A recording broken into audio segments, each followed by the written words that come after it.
Good morning. Welcome to Morning Expresso. I'm Charulata Biswas. You're watching Indian Express. Let's get you started with the big story of the day. Making clear that the state cannot get a free pass every time the spectre of national security is raised, the Supreme Court set up a 3-member committee to look into allegations of unauthorized surveillance using the Pegasus spyware. The matter will be heard again after 8 weeks. And by refusing to accept the blanket argument of national security made by Solicitor General of India Tushar Mehta, the court moved the needle on holding the government accountable. In fact, it said that from now on, the government will have to plead its case. Here are the stories you'll find only in Indian Express. Niti Aayog has approved a proposal to conduct a study on the use of facial recognition technology in India. The study, to be conducted by an independent think tank, will have a budget of 23.17 lakhs. Sources said Niti Aayog member Dr. V.K. Saraswat flagged the issue of misuse, malpractices related to facial recognition technology. Here are the top stories from the front page.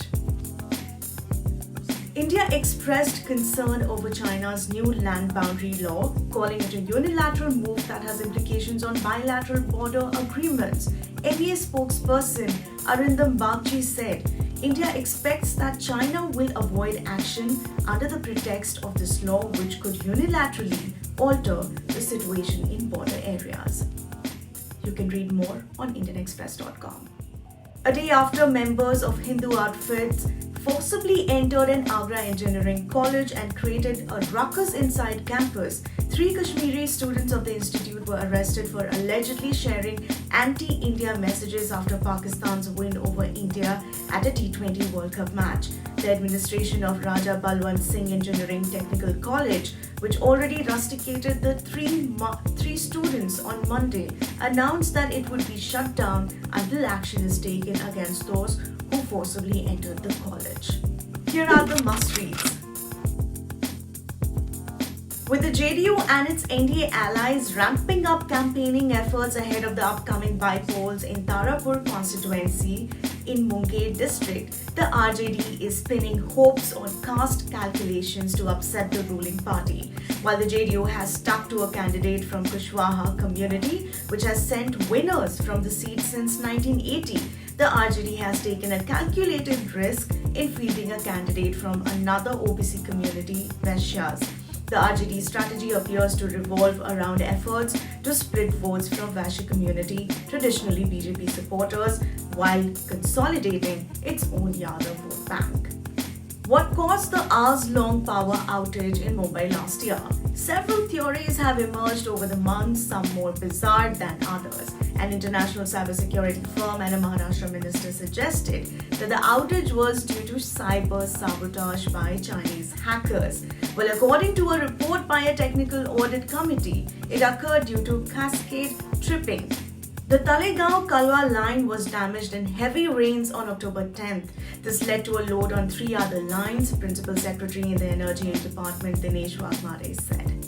Last week, a team of cybersecurity researchers red-flagged a critical security issue in SEBI-registered KYC registering agency CDSL Ventures Limited, that is CVL, which it claimed could be exploited for unauthorized access to sensitive personal and financial data of investors. The vulnerability was fixed on Tuesday, a week after it was first reported. NCB's Mumbai Zonal Director Sameer Wankhede is under the scanner after he was accused of benefiting from the reservation for scheduled castes despite being Muslim and ineligible for the quota. Maharashtra Minister Nawab Malik claimed that the NCB official who is in charge of the case against Shah Rukh Khan's son Aryan is the son of an SC who converted to Islam before marrying his mother. If the allegations are proven, Wankhede could lose his job. Ace QS Pankaj Advani, who has won the World and Asian Snooker crown multiple times, stamped his supremacy at the GSC World Snooker qualifiers by winning all 12 matches. The 36-year-old talks to the Indian Express about his recent win and how the coronavirus-induced lockdowns changed his perspective about the sport. He says, I was even more hungry, even more keen to play, and very grateful for the opportunity to finally be able to travel overseas and represent the country.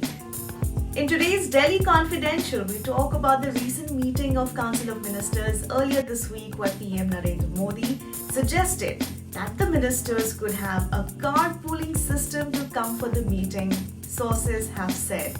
Apparently, the suggestion was to get one cabinet minister and two junior ministers in the same car. This will not only save energy but also give them an opportunity to share information about their ministries with each other. He's also learned to have told the ministers. And finally, in this week's episode of the Love Matters podcast, Evelyn Sharma is joined by journalist and co-founder of the India Love Project, Niloofar Venkataraman, to talk about the stories they have gathered of love that transcends religion, caste, ethnicity, and gender.